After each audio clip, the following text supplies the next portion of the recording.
Hey, Hello. we're on. Yes. Took me a little second. Tricky No. with that. Mm. You saw that I'm about to here. I'll send this link to you. My friends on YouTube, LinkedIn, and Facebook, and I just sent the link to Ali. And so apparently we're getting a lot of good numbers in LinkedIn. Oh, interesting. Steady numbers in YouTube, but LinkedIn is yeah, it's got a lot of good impressions there. Okay, let me share it. Don't you have like 3,000 on LinkedIn? You have 3,000 connections. I'm really not sure about the number that I have on LinkedIn. I think I saw that on LinkedIn. I'm at 1.6, so 1,600 plus on LinkedIn. So where do I see this number? Yeah, if you go on LinkedIn, you can see on your profile, it should show how many followers you have. And whenever I view, it can show, underneath your profile description. 2,800. Oh, 2,100. You're close to 3. Yeah. Yeah, okay. You have how many on Twitter? 5,000 something. Okay, cool. Yeah, Twitter is more active for me, and then Jareed's Twitter as well, 10,000. Back in the day when Clubhouse was on, I had 23,000 over there.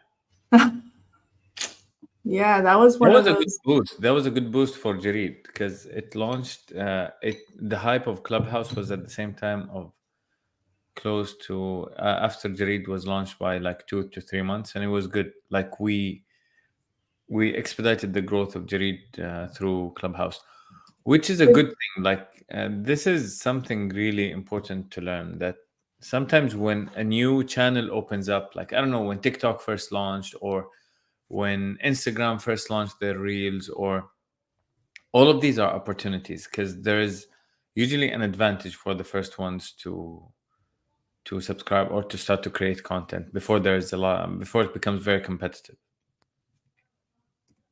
So then, did those people follow you in Clubhouse, or did they eventually funnel to your other channels? Just subscribed. They subscribed.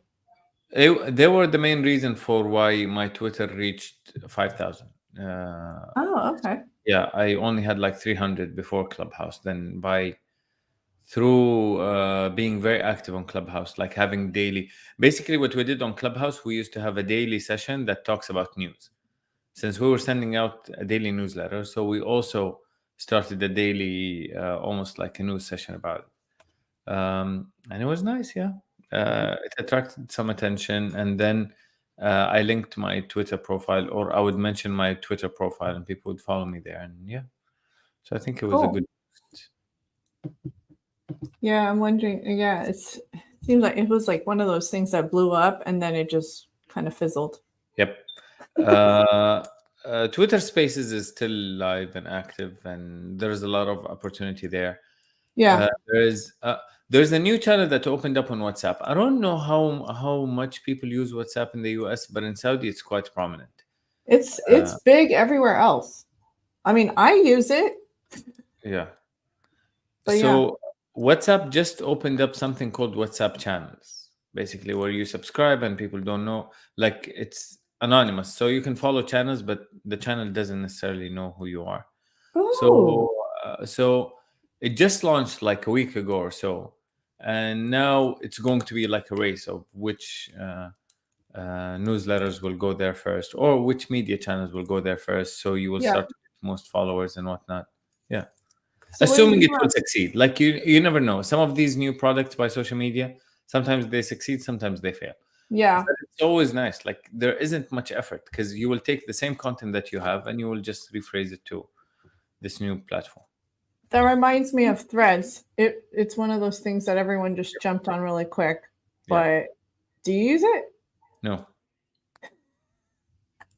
You like Twitter still? X?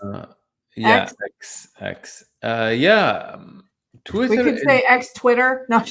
X Twitter is quite active in Saudi specifically, but generally for like news and official accounts, like they're still mainly on X, even if it's not the same numbers as TikTok or Instagram, but it's almost like an official way of communication for Yeah. many of the institutions and industries and whatnot. So it remains very important. Did you see how I mentioned that Elon is considering charging users? Yes, What do you think about that? I don't know. I don't know if he will do it. I don't know what will happen. Honestly, this will be an Will incredibly you jump brave ship? move. I don't think so. I think I'm already paying for Twitter, so it's not gonna make any difference. Oh, nice. Yeah, because it does give some additional analytics that are important for us. And the payment is like $5 a month. So it was worth it. But a Yeah, lot of people, I think people who refuse to pay it, they refuse to pay it out of principle. They say, why are you charging us and whatnot? No. And why are you threatening to take off the verification, the check mark? If we're not gonna pay, you know what? We don't want the check mark. We're not gonna pay. So it was a matter of principle rather than anything. Because if you think about it, people are paying sometimes $17 a month on Netflix, and sometimes you have a couple of subscriptions, and some of them you don't even use. right. Why, if you're continuously using Twitter, why wouldn't you pay $5 a month? Yeah. There's So obviously more value to Twitter than Netflix. Like as far as a business is concerned to me, I think. yeah, and Um, it depends on your usage. If you're using Twitter every day, which is right. my case, so it makes sense to pay for it. Yeah, and I know because I mentioned this is part two of ad campaigns because we were missing your expertise in the last one, and so I still want to continue that conversation. We might as well talk about like some of the things we're going to do with ads, and and it is neat that we're talking about these platforms because social media, and how they generate revenue, which is primarily through ads too, and so few things related to that. Mhm. Now, one of the things that I saw, and to follow up with what you said with Twitter, the guy named Andrew, I was listening to this really awesome guy named Andrew Wilkinson, and he was talking about like how he loves the paid aspect because it blocks out like spammers from messaging him, and then also at the same time, it gives the option for users to pay to subscribe to him. He really likes that option, and I mean, he's a billionaire. He generates over $800 million in revenue with his businesses. So like I'll listen to whatever he says. Right. And then he was saying that he likes the fact that people who are willing to pay to access him and get his insights. He does Ask Me Anythings and he does one-on-ones for people who are willing to pay. And he also generates revenue from those monthly subscriptions. So it's kind of an interesting model there that he will pay for certain features, and then of course he has that money, but he also gives the other his community and fan base to pay to access him as Mm. well. So I thought that was neat about Twitter. The subscription model in general is very tricky. It can work. If it works, it is the best business model you can follow because you can predict your revenue. It is sustainable. Um, Really, it's way better than having flush of money than no money than flush of money, which happens with sponsorships sometimes. Right. So in that sense, it's good. On the other hand, people sometimes have a lot of resistance for subscriptions, especially early on. Like think about media companies and how much they were pushing for readers to subscribe, and it took some time. And it took, like, when I say some time, it took like a decade or 15 years for the New York Times and others to reach out really significant numbers when it comes to subscribers. So it is difficult because it involves a change of behavior. Like if I'm used to doing something for free, Right. it's going to really upset me to start paying for it.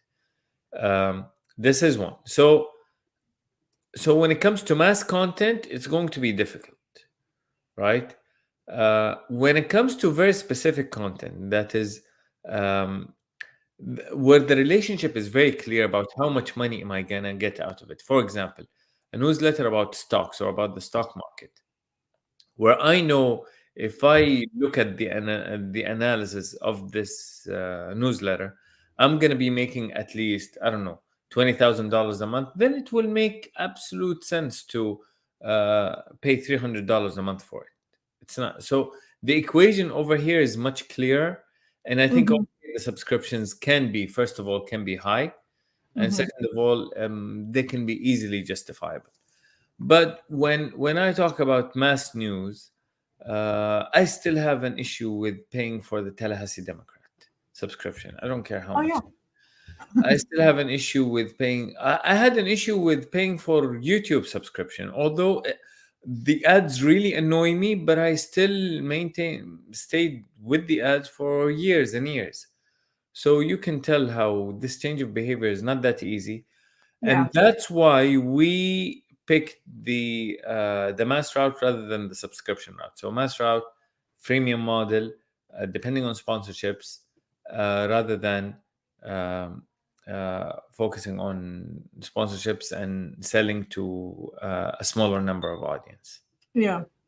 That's why, I mean, I really do like the idea of putting value towards your following too. I mean, that's why I do like subscription model, because of that consistency.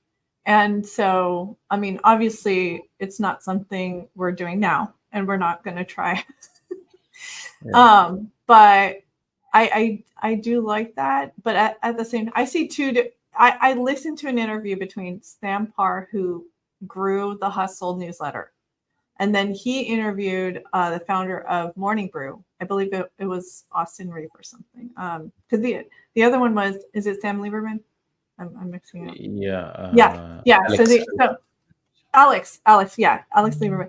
So yeah, Sam Parr. Anyway, so it was interesting to see how both of them compare their models, because Sam's model was the subscription model, and then the community. I'm a member, so I'm a Trends subscriber, and it doesn't cost that much, but I still love the insights that they provide in that subscription sphere, I guess you can say. And then the other model, which is Morning Brew, the founder was, the co-founder was like, it's not that easy to maintain and grow, and it's a lot of managing, and they have a team of like almost 200, and they have to keep up with all the different channels that they have. The Hustle has both, right? They have the unpaid, the Hustle newsletter, Yes. which So is the daily, Hustle, it's free. they have the free access, freemium model of the newsletter. Everyone can sign up. But then from there, they were able to build on top of that to But they have monetize. both running at the same time. So they were running the Yes, Hustle and they were getting sponsorships from there. And right. then they started Trends, which is basically paid. And it's, I don't know, is it a weekly newsletter? They send you community. I have to check. I feel like it's bi-weekly. I don't see their newsletter as often, but it's the community that you have 24/7 access to. And so it's just an access to a Facebook group of people who also pay. And then a lot of these people in the community are founders, like of significant startups. And random people are messaging. Even Sam Parr is in that group. Like Sam Parr, and I should just start messaging them. Yeah. But Okay, yeah, cool. So no. what are we doing? How's business? Okay, so back to back to the ad campaign topic. So we want to we definitely want to put an ad in Fun for Italian Kids. What did you decide? Because you said you need to think about it as far as the you saw the graphic, right? Yeah. The budget, first of all, the budget. So you were telling me about that, whether we can allocate at the very least $1,000 per month for budget for the next few months, right? Uh-huh. We can do this for the next 3 months. So starting October, we can put Okay. $1,000 a month for 3 months. Okay. Okay. This is Cool. first of all. So your decision, whether you want it for Fun for Tally, you want it for anything else. I'm good with anything that you will say. I saw some of the discussions about Teltech. Yeah. Okay. Yeah. Do you want us to look at the graphics now and decide once and Yeah. for all? Okay. Do you want to share? Oh yeah. Are you talking about the sponsor doc that I sent you? Yeah, the sponsor deck for what is it called? Teltech. Yeah, Caltech. An email. Okay, let me grab that really quick. I think because one of the questions that I have, and I have to talk to Eve directly about this. I'm not going to try to put this on live, but they have some reasonable options. So I think there could be some clarification as far as like, where is it? Yeah. So as far as like what it can include, because the other opportunities are their lunch and learns throughout next year, which I think they have a great turnout as well. And then you get a chance to speak and those kinds of things. So I have it open now so I can just share it. I just want to make sure I don't have other windows open.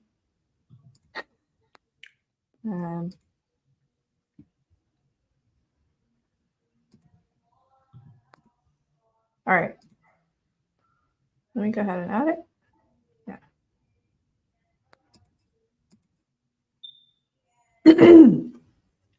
So yeah, I mean, I'm thinking bronze level makes the most sense. Okay. So, but what do we get for each level? What are the 5 conference tickets plus program mention? What's a program mention? I'm thinking either the program or we can talk to them about other programs that they have throughout the year. Because lunch and learns, I have to double check. It's not as high. Do you even care about doing a table? I think I'm not sure. Because I talked to them. What are we gonna get from the bronze level? Wait, let's talk about it one. So 5 conference tickets. We're not there for the tickets, right? Or are they? What's a program mention? Not really. They'll put our logo on the program. And also I think that'll be also included in the event slides. I have to double check because yeah. And then there's this where you have the exhibit table, and then you can also include everything related to bronze. So how many attendees are we thinking is there over there? With this event, typically 200. 200? Yeah, and a lot of them are CEOs of tech companies. Yeah, I think the bronze level makes sense. Yeah. If we can push, no, actually, because with the tickets we can still go around and maybe we can do that as a giveaway. The program, huh? It could be a giveaway because the tickets are $75 per person. Okay. So what we're getting is basically the program match. What we're paying for is the program match. Yeah, and I'm asking them to make sure that it's like our logo is included in the email newsletter announcement. Logo and a link, a landing page, no? Yeah, I'm gonna push for that. And if we can have like an action sentence, basically, I don't know, subscribe to Tallahassee newsletter. Yes, because they have at least 400 or 500 on their email list. So to me, that like makes more sense. Yeah. So if we can get to be on the email plus the program mention, okay, maybe it's worth it. Okay. Yeah, I mean the other thing too, because I've seen their other events, they actually do. That's why I'm thinking if you want to just set aside this option and just wait till lunch and learns, and their lunch and learns, they push an email out to the guest speaker, and you get to speak about. I mean, if you are going to be a guest speaker, we could ask them if they want to include that, unless they already have the program laid out, Okay.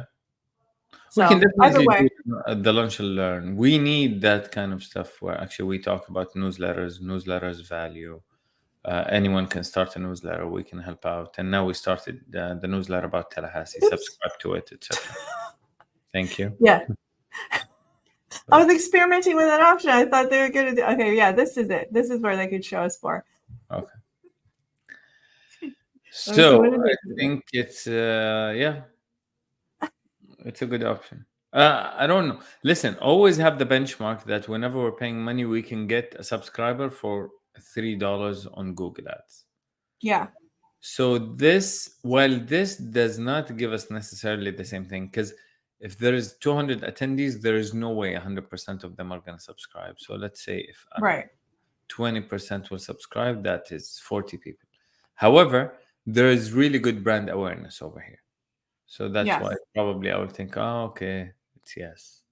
Especially if we add the lunch and we add the mention on the newsletter, okay, then it makes sense. Yeah. I don't care if like so I'm gonna negotiate with them. I'm pretty good behind the scenes with that. So Yeah. Yeah, negotiate. Tell them, come on, we're a startup. I don't know. yeah. Help us out. Help a startup up. Yeah. Not funded. I mean, Don't. I'm also like Eve asked me to moderate the student startup, so I could represent CityClips too, right there. Nice. Cool. So yeah. Okay, nice. So this is for Teltech. You will Yeah. take it offline. You will continue negotiating, but yeah. Exactly. Okay. For Fund for Tally. Yeah, let me see. I think I sent you one for I need to look at I think I labeled it like for a review. Did you take a peek? I'm gonna take a peek right now. A draft for review. I think I did. I did a while ago.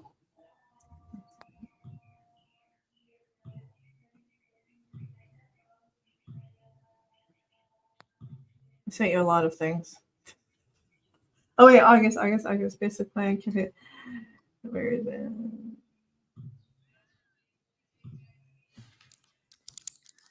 Maybe I send it to your CityClips. Yep. Do you want me to find it? I can also pull it up and I'll just pull it up in Canva. Right. Little did I know we're doing a live review, but it's okay. It's very similar to what we had, but it was just the reviews. The headlines was like, because old news is boring news and slow. And I think I had some other captions. Oh yeah, I emailed about other headlines to get your feedback on those other headlines. Can you look at those at the same time? Here, let me go ahead and add those and see.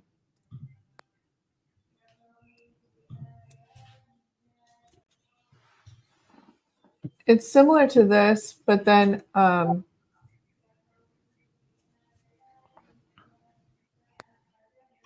was thinking of putting a rabbit hole, literally. Wait. Okay. Because old news is boring and slow. Subscribe for free. That was one of the ones you like to hear. I can open another window. We'll go down the rabbit hole for you. The second one is not very clear. We'll go down the rabbit hole for you. Okay. Like it doesn't mention it's an email newsletter. Subscribe for free. CityClips. Yeah. Okay, we need to mention it's an email newsletter somewhere. Oh, how about the all the need to know in 5 minutes? That's absolutely Morning Brews thing. Do you like that? Not in 5 minutes. That's their logo. Do you like the sound of that? Because people kind of understand now.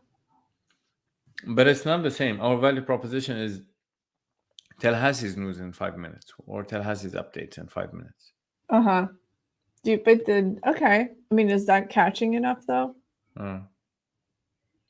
Here. No, it's not catchy enough. But I'm really focusing on having the message to be clear. Because I already heard the comment that it's not clear that it's an email newsletter. What was the other one? See, I need to pull up the here. Let me look it up. There was some headlines that I had that it was something along the lines of remember no BS, BS news. News updates without all the BS. Without BS. Do you want me to let you listen? You have more creative Yeah. background than mine. So, do you want me to leave it up to you? You make the decision about it. Okay. All I care about is that email newsletter is clear. It mentions an email newsletter, and yeah, the other stuff is there. Subscribe As for long as free. it like it's clear Tallahassee, where Tallahassee is clear. where to subscribe. Yeah. And I mean, it's because if it's Maybe- going to be an online ad, they can just click on it. And maybe it's a good idea to add a QR code as well, Yes, they. just in case someone wants to use the QR code from their phone. Does that even work? I mean, I guess if we make it clickable. QR code? No, I'm talking about because, like, if it's an online ad, do you even need a QR code on an online ad? But for print, it makes For sense. print, definitely yes. For yeah, online. I see your point. Probably not. And just click on it. Yeah. I was thinking, what if someone was on their laptop? Yeah, no, they will click on it. That's I easy. see what you're saying. Because if they're reading it on their laptop or seeing the ad on their laptop, the QR code, they can just use their phone. Yeah, to take a Okay. picture. I see what you're saying. Yes. It doesn't hurt. We can include that. Okay, yeah. That's mainly it. And as far as like what's an ideal, because Fun for Tally Kids has, if we aim to reach at least 10,000, like, is that ideal for you for the month? Yeah, but listen, Fun for Tally, we're gonna go for it because it's a big online community in Tallahassee. But I don't think it's the typical audience that we're going for. So eventually, now, very soon, we have to go into Google Ads and Gmail Ads. Very soon. So we will need to figure out how to manage that because it's a learning curve. Like you start with the budget and then you start to see how it performs. Yeah. And you have to track how many acquisitions are you getting, and we have to track it really well. It requires a bit of technical setup. Yeah. Then as well, it will require some just a marketing mindset and following up with the budget. So we need to set a budget aside for that. Other than that, yeah, I think there's still a lot of things that are unpaid that we need to activate, like the Women Wednesday, the lunches in the communities, etc. Yeah.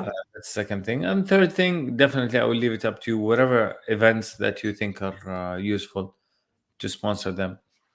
So whether it's a sponsorship of an online community like Fun for Tally, or whether it's something physical, an actual event like the Taltech. Okay. Yes. I think you shared a basic campaign plan as well, right? Yes.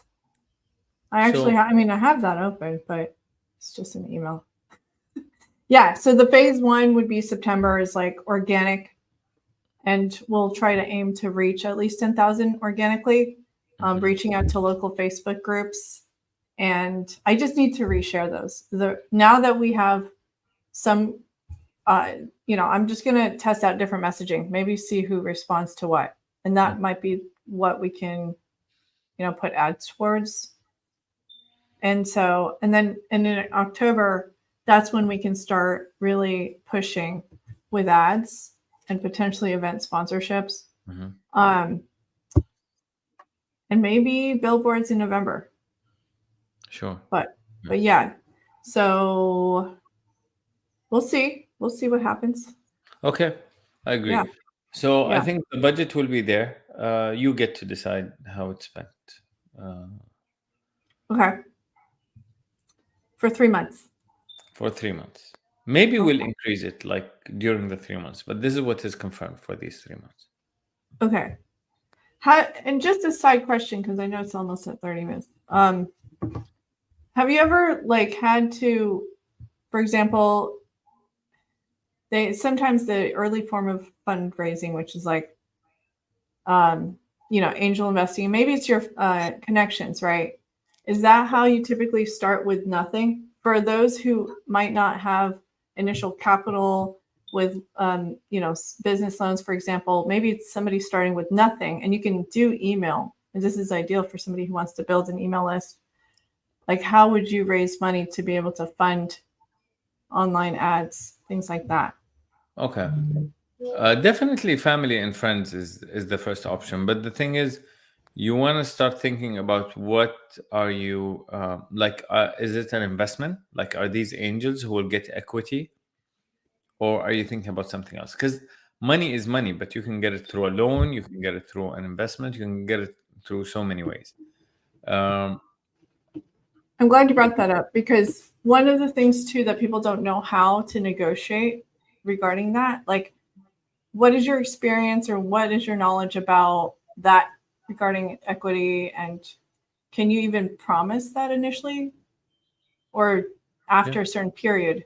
Like, can somebody just say, hey, can you give me money and not expect anything in return? But chances are angel investors don't expect anything in return, right? No, they And do. then Who they said do. don't expect? They do. Why are they giving the money then? Well, there's some that I've heard, like, for example, James, it's been a while, but he's an angel investor, and he said he doesn't expect to get money back, but maybe in the negotiations he'll say it would be great to get a certain percentage. But Right. he's one of those that just Okay. invests The in the companies. the invest no. I don't like my understanding of what an angel investor is. These are the investors that will put in, but basically they're individuals. So almost they're the same as VCs, but they're Okay. just individuals. That's why they're called. And usually they come in the earlier stage, the pre-seed, before launching a product, or seed when launching a product. So basically, they put the money early on. Now, nevertheless, usually they will go with standard agreements. Like, the standard agreement will say that this money is for that amount, for that equity, but it will not become real equity until the first funding round happens. But it's not money for free. Okay. So then, okay, so that's a good clarification on that. Maybe I misunderstood, because my understanding is, I guess now I get it. What they meant by they don't expect money back is because sometimes some of these startups will go to zero, like they will probably fail. Yeah. But they have like a portfolio of companies they invest in. Maybe 2 out of 8 will succeed and become that multi-million-dollar startup, right? This is one. So this is Okay. the risk aspect. So if you invest in 10 startups, 2 of them will succeed, 8 will fail. So you're making money. So you're not really expecting much out of every investment. This is one. Mm-hmm. But another aspect of it, maybe he meant they're not expecting cash to be back. Because if you think about it, investment is two types. Either you're looking for dividends or you're looking for growth. If you're looking for dividends, you're putting money and you're expecting money at the end of every year, right? Okay. But if you're putting in startups, usually startups will not give you money. They're actually strapped. They need all of the money to fund their growth. That's why Right. they're getting money from investors. So you will put the money and you will wait for 5, 6, 7, 8, 9, 10 years until that startup hopefully booms. And then either whenever there is a funding round, you can get out, you can exit, or if they turn into an IPO, then you cash out. Then. Okay. Oh, So that's really great.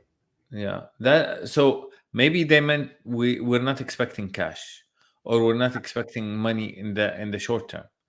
But most angels that have an investment strategy, and definitely all VCs and all they always have, what is the goal of my investment?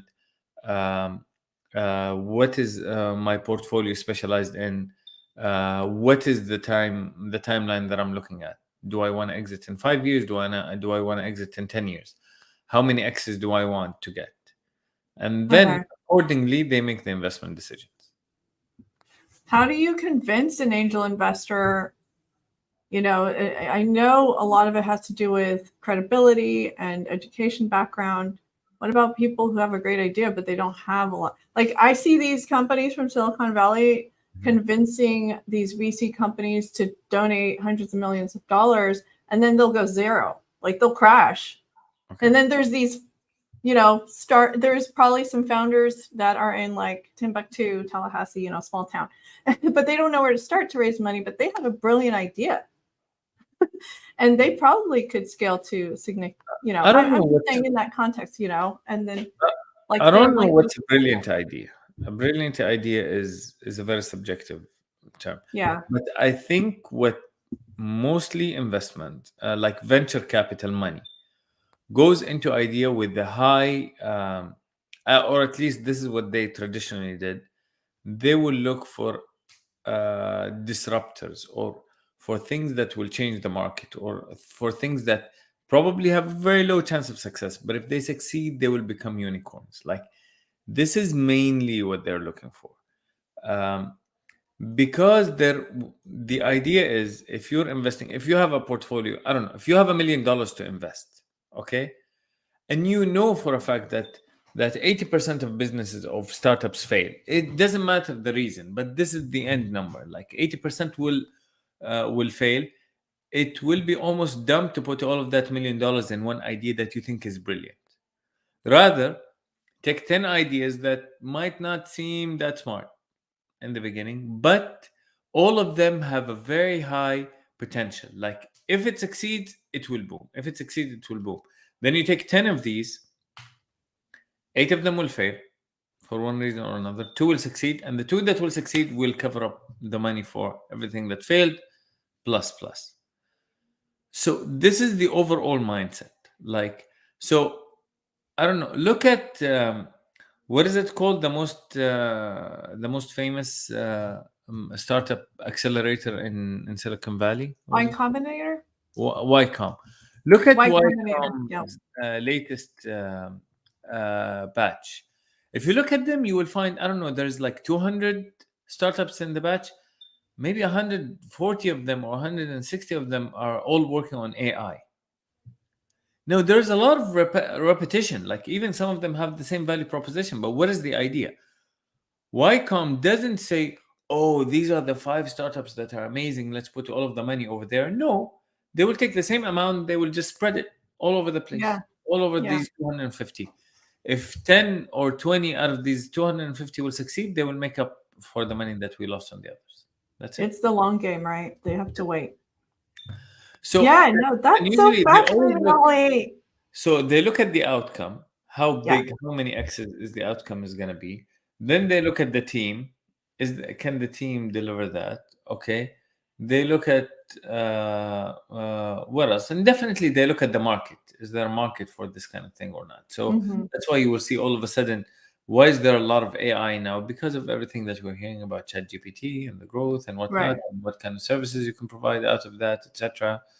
And like, but it's very interesting. Like, if you want to see trending ideas, just go to YCOM and look at their latest batch, and you will see like what are the latest batch, what are people looking for in the market right now, and what is being funded right now.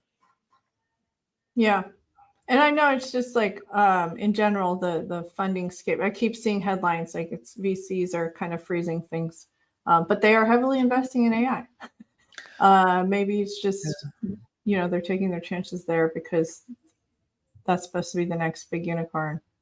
And yeah, okay, I remember the guy's name, James Altucher. He's an angel investor. He has one of the biggest podcasts, and so he's interviewed a lot of great people.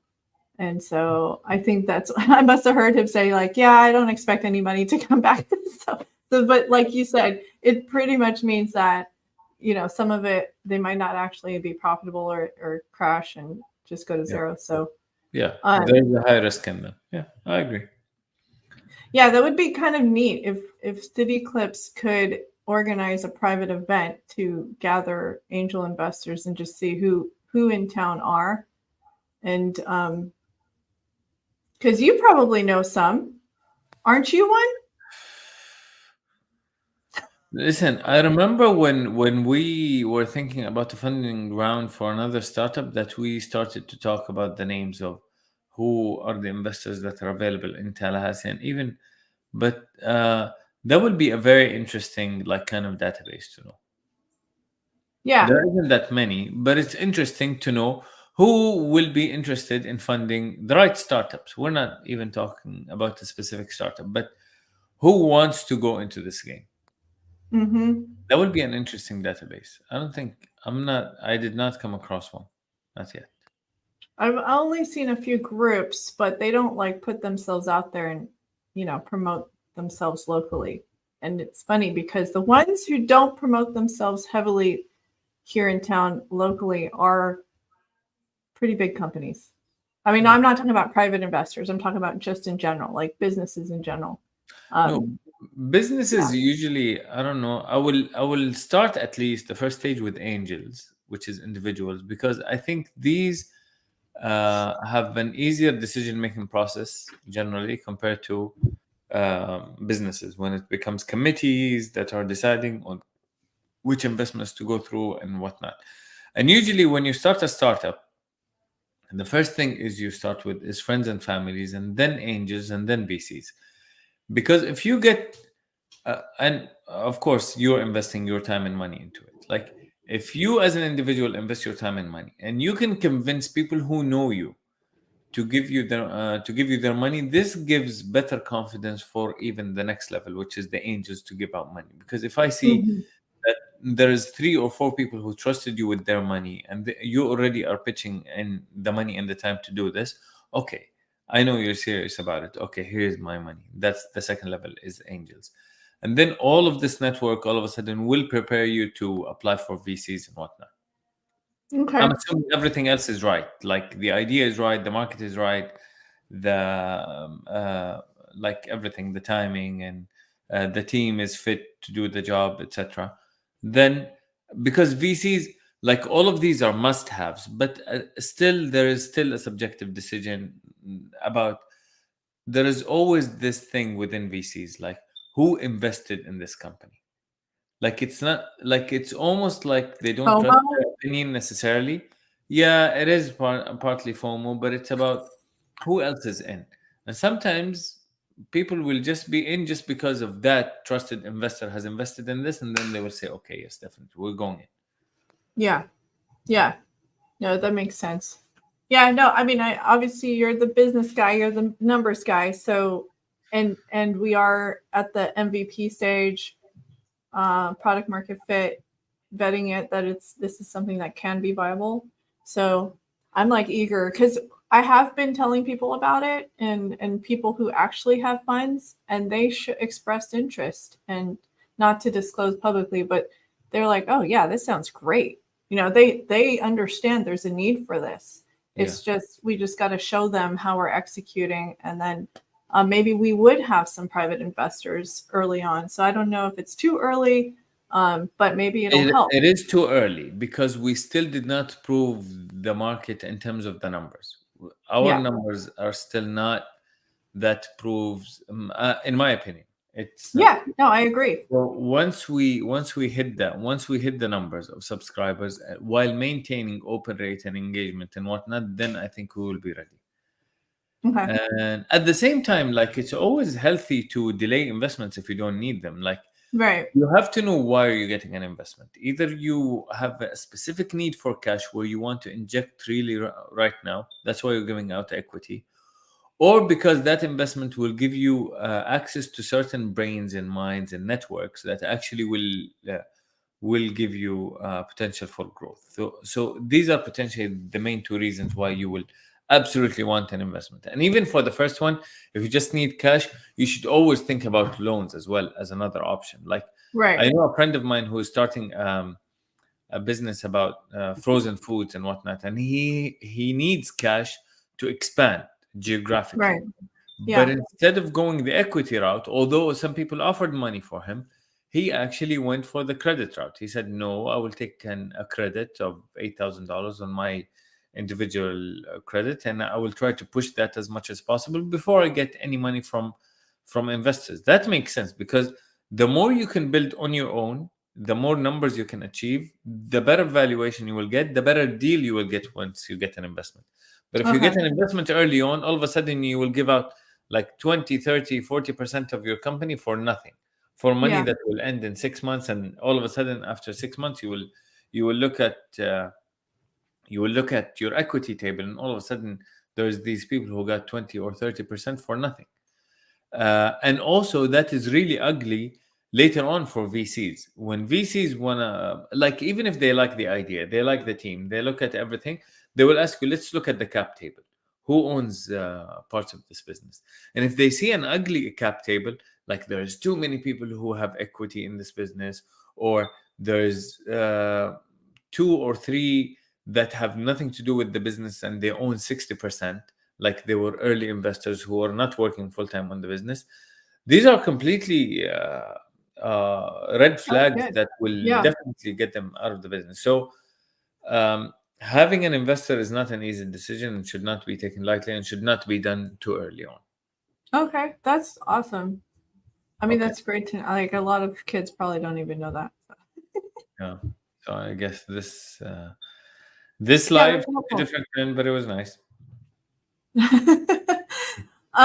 Okay, cool. Thank you so much. I know this is like getting close to a full hour. Yep. That's Okay. 2 topics covered.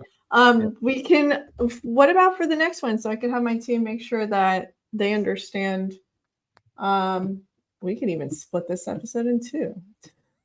Okay. Yeah. But Yeah. yeah, Yeah. no, I have like some thumbnails, prepped for ahead of time. I even have like some just I think I made one for a niche market. If you want to talk about that, is there something else you want to talk about in the next few episodes so we can? I really wanna continue pushing on the growth. So let's really continue pushing on the growth. Honestly, the idea of these lives, these are not just lives. These are actual meetings where we're deciding what is happening next. Right. So let's just keep following up. Let's keep drilling. Like, we should update on what is happening with the ads for Fun for Tally. We should Okay. update on what is happening with Women Wednesday, whether we have a time Yes. to whether we have updates on the lunch. We can go on the lunch. Whether we decided what are the results of the negotiations with Teltech Mm-hmm. sponsorship. So let's just follow up and keep building through and keep thinking about ideas for growth. Like, Yeah. I like what you mentioned, whether it's LinkedIn, whether it's other stuff, and maybe a good one more additional idea for growth is, remember when we were talking about the stickers and the designs and Mm-hmm. recommending people to recommend it to others and then having Mm-hmm. gifts? Think about that route as well. Maybe you Oh want to my start goodness, doing you over just there. reminded me. Yeah, I put my I'll put it in the next newsletter. I made a little visual of the giveaways because Eddie, from Ruvos gave us some giveaways. Mm.